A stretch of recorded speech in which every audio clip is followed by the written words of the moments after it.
जय हिंद। जैसा आप सभी को अपडेट मिलता रहता है, उसी के संदर्भ में हम आपको Madhya Pradesh TET, UP TET, CTET और सुपर टेट का सिलेबस के बारे में डिस्कस करने वाले हैं। मध्य प्रदेश टीईटी का जो आवेदन फॉर्म होना है उसका नोटिफिकेशन आ चुका है। फॉर्म 1 अक्टूबर से फिल होगा, 15 अक्टूबर को लास्ट डेट है। आप 1 से 20 अक्टूबर के बीच करेक्शन कर सकते हैं। इसमें ऑल इंडिया यानी दूसरे स्टेट को भी अलाउ है। हालांकि वहाँ भी बहुत सालों से भर्ती नहीं आई हुई है, मध्य प्रदेश में भी। आप सिलेबस देख सकते हैं, प्राथमिक शिक्षक भर्ती 2024, यह टीईटी का सिलेबस है। इसमें आपका बाल विकास का 30 क्वेश्चन 30 अंक का आएंगे। आपका भाषा फर्स्ट आप हिंदी लेते हैं या इंग्लिश जो भी लेंगे उसका 30 क्वेश्चन 30 नंबर के। और आपके भाषा सेकेंड आप इंग्लिश, संस्कृत या उर्दू जो भी लेते हैं 30 क्वेश्चन उसका रहेगा 30 नंबर के।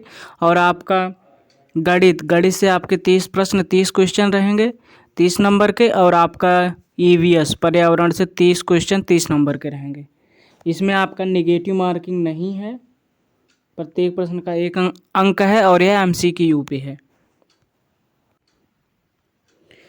इसमें आप देख सकते हैं इन्होंने नोटिफिकेशन में दिया है कि प्रश्न मध्य प्रदेश राज्य के 1 से 5 तक जो संचालित पुस्तक है उसके आधारित पर होंगे। और कठिनाई का स्तर जो आपका हाई स्कूल यानी 10वीं क्लास तक का हो सकता है। जो प्रश्न का लेवल है 10वीं क्लास तक का। आपका बाल विकास में 30 प्रश्न आएंगे। 30 प्रश्न पे आपके 15 प्रश्न जो है वो बाल विकास से आने हैं और 15 प्रश्न आपको पेडागोजी से आने हैं। बाल विकास में आपका सिलेबस है बाल विकास की अवधारणा एवं इसका अधिगम, विकास को प्रभावित करने वाले कारक, सिद्धांत और मानसिक स्वास्थ्य, वंशानुक्रम, वातावरण प्रभाव, यही सब जो आपका सीटेट में आता है। और आपका समावेशी शिक्षा से आपके 5 प्रश्न हैं। और आपका अधिगम एवं शिक्षा शास्त्र यानी पेडागोजी से आपके 10 प्रश्न हैं। हिंदी भाषा की बात करें तो हिंदी भाषा में आपका भाषाई बोध से 15 प्रश्न है और भाषाई विकास एवं शिक्षा शास्त्र यानी पेडागोजी से आपका 15 प्रश्न है। सिलेबस आपका लगभग वही नॉर्मल है। और आपका भाषाई में ही आपका गद्यांश, पद्यांश, नाटक यहीं से ही प्रश्न बनेंगे हिंदी में। इंग्लिश अगर आप लेते हैं तो इंग्लिश में आपका 15 क्वेश्चन जो है वो कंपैरिजन से आएगा और आपका 15 क्वेश्चन जो है आपका पेडागोजी से आएगा। संस्कृत लेते हैं तो संस्कृत में भी आपका वही है, भाषाई समझ या अवबोध से 15 प्रश्न आपके आने हैं, यानी जिसमें आपका गद्यांश पद्यांश रहेगा, निबंध, नाटक और आपके 15 प्रश्न आपके शिक्षा शास्त्र से आने हैं। शिक्षण शास्त्र में आपके वही है, भाषा सीखना, ग्रहणशीलता, शिक्षण के सिद्धांत, सुनने बोलने, भाषा के कार्य, बच्चे भाषा का प्रयोग कैसे करते हैं, मौखिक, लिखित, अभिव्यक्ति, यही आपका रहेगा। आप उर्दू लेते हैं तो उर्दू में भी आपका वही है, 15 प्रश्न आपके पैसेज से हैं और 15 आपका पेडागोजी से है। बात करते हैं गणित की, तो गणित में आपका 15 प्रश्न विषय वस्तु यानी कंटेंट से आएगा, जिसमें आपका है जोड़, घटाव, गुणा, भाग, भिन्न और आपकी बड़ी इकाई, पैसा, लंबाई, भार, आयतन, समय अंतराल, मीटर, सेंटीमीटर में कैसे बदलते हैं, पैटर्न, आपका त्रिभुज से कुछ क्वेश्चन आएंगे, ज्योमेट्री से आपके कुछ प्रश्न आएंगे, वृत्त सर्कल से आएंगे, आपके त्रिज्या और व्यास से आएंगे, 2D से भी आपके कुछ प्रश्न हैं और घड़ी से संबंधित आपके कुछ प्रश्न आएंगे। और आपका वही पेडागोजी से आपके 15 प्रश्न हैं। और अगर हम बात करते हैं ईबीएस का, तो ईबीएस में भी आपका विषय वस्तु से आपके 20 प्रश्न हैं। विषय वस्तु में है आपका हमारा परिवार, हमारे मित्र, खेल एवं कार्य, आवास है, हमारा भोजन और आदतें, पानी और हवा प्रदूषण एवं संक्रमण, प्राकृतिक वस्तुएं और उपज, मानव निर्मित साधन एवं उनके क्रियाकलापों का प्रभाव, अंतरिक्ष विज्ञान।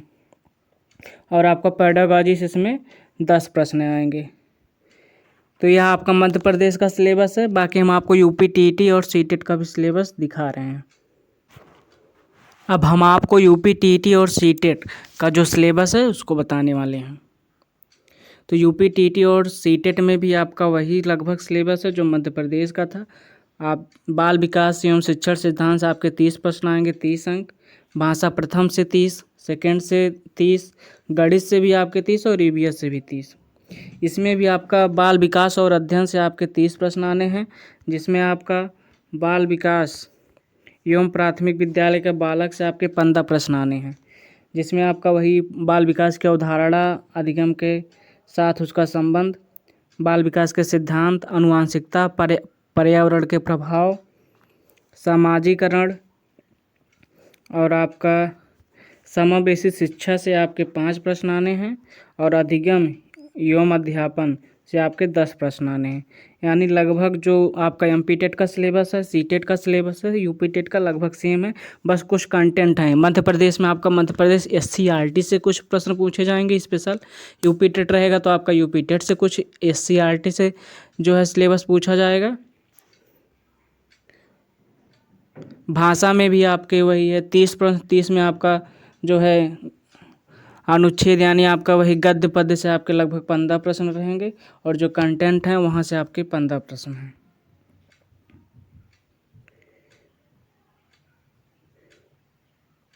ये आपका प्राइमरी का था। आपका जूनियर का रहेगा तो जूनियर में आपका वही, अगर आपका ग्रेजुएशन में मान लीजिए जो है ग्रेजुएशन में आपका गणित विज्ञान है तो आपका जो ईवीएस और मैथ है वो नहीं रहेगा, उसकी जगह पर आपका गणित विज्ञान के आपके 60 प्रश्न आ जाएंगे।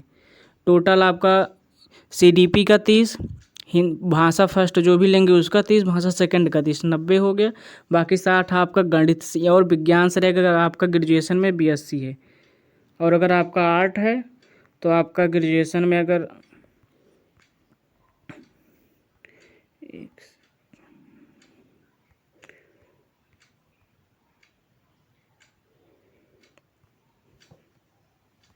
आपका ग्रेजुएशन में आर्ट है, आपने जो है बीए किया हुआ है तो आपका एसएसटी का आपका 60 प्रश्न आ जाएंगे, जो आपका फिर वही ईवीएस और गणित की जगह पर आपके 60 प्रश्न एसएसटी से आ जाएंगे। या आपका जूनियर का है। बाकी आपको सेल्फ स्टडी भी आप कर सकते हैं। अगर आपको तैयारी करनी है तो सबसे बेस्ट तरीका यही है, प्रीवियस ईयर के जो पेपर हैं उनको सॉल्व करिए और जो एससीईआरटी का पैटर्न है और एनसीईआरटी का है आप उन किताबों से भी सेल्फ स्टडी कर सकते हैं। बाकी आप कोशिश यही करिए कि सप्ताह में कम से कम 3 प्रैक्टिस सेट सॉल्व करने की कोशिश करिए और यूट्यूब से देख के जो आप सॉल्व करेंगे या तो उसको लिखिए, नहीं तो आप यूट्यूब जब देखते हैं तो आपको लगता है हमेशा प्रश्न आ रहे हैं, लेकिन वही आप 2 दिन बाद वही प्रश्न फिर यूट्यूब पर देखेंगे तो आप जब तक एक्सप्लेनेशन नहीं हो जाएगा तब तक आप फिर कंफ्यूज रहते हैं। तो कोशिश यही करिए कि अगर आप टेस्ट दे रहे हैं तो मॉक टेस्ट दे रहे हैं तो ऑनलाइन दीजिए या तो ऑफलाइन खुद से करने की कोशिश करिए। कोई यूट्यूब पर टीचर पढ़ाते हुए जा रहा, आपका प्रश्न सॉल्व हो जा रहा, आपको लग रहा नहीं हमको तो सब आ रहा, लेकिन फिर एग्ज़ाम में आपका नहीं होता है। आपको क्या करना है, प्रैक्टिस सेट खुद से सॉल्व करना है और खुद उसका एनालिसिस करना हमारे क्या प्रश्न गलत हो रहे हैं। आप 10 से 12 प्रैक्टिस सेट सॉल्व करते हैं तो आपके कुछ क्वेश्चन रिपीट होने लगेंगे, जो रिपीट हो रहे हैं आप उनको इंपॉर्टेंट लगा लीजिए, यानी ये प्रश्न इंपॉर्टेंट है। बाकी बहुत नॉर्मल तरीका है सीटेट को पास करने का, तो बहुत नॉर्मल तरीका और वो लगभग वही आपका पैटर्न एमपी टेट का भी, बस एमपी टेट में कुछ स्पेशल आपको मध्य प्रदेश का पढ़ना पड़ेगा, बस इतना है। बाकी आप खुद से पढ़ना चाहेंगे तो आप जो बीटीसी किए होंगे तो आपको या डीएलएड या बीएड, डीएलएड में तो आपके हर सेमेस्टर में 2 एजुकेशन की बुकें रहती हैं, बाल विकास शिक्षण अधिगम के सिद्धांत, प्रारंभिक शिक्षा के नवीन प्रयास, जितनी भी बुकें हैं आप वही पढ़ लीजिए, वही आपके लिए सेटिस्फाई है, वही बहुत है। और भी जो सिलेबस है आप अगर डीएलएड भी पढ़ ले रहे हैं पूरा तो आपको कहीं और पढ़ने की ज़रूरत नहीं, बस आप प्रैक्टिस सेट सॉल्व करने की कोशिश करिए ज़्यादा से ज़्यादा। खुद पे भरोसा करिए, इनका पढ़ लें उनका पढ़ लें, इससे कुछ नहीं होता है। आप कोशिश करिए खुद से पढ़िए, सही चीज़ पढ़िए।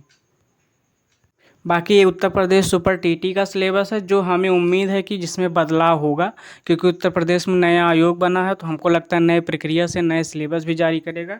फिलहाल जो उसका पुराना सिलेबस है वो हम आपको दिखा दे रहे हैं। इसमें आपका भाषा हिंदी, अंग्रेजी और संस्कृत का 40 प्रश्न आते थे।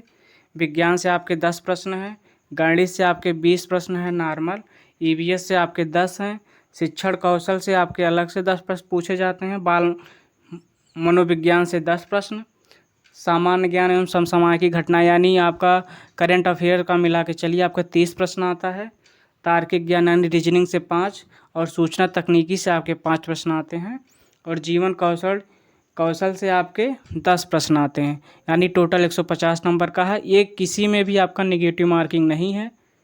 फिलहाल अभी उत्तर प्रदेश में शिक्षक भर्ती तो नहीं, लेकिन उम्मीद है कि यूपी टीईटी और शिक्षक भर्ती दोनों 2025 तक आएगा। बाकी कोई आपको इन्फॉर्मेशन चाहिए आप कमेंट कर दीजिएगा, आपको उसका नेक्स्ट वीडियो में आपको रिप्लाई दे दिया जाएगा। आप टेलीग्राम चैनल से भी जुड़ जाइए और आपको सही एकदम फैक्ट चीज़ बताएंगे। आप वीडियो को पूरा देखिए और अपने दोस्तों तक भी शेयर करिए, आपको सही चीज़ बताएंगे।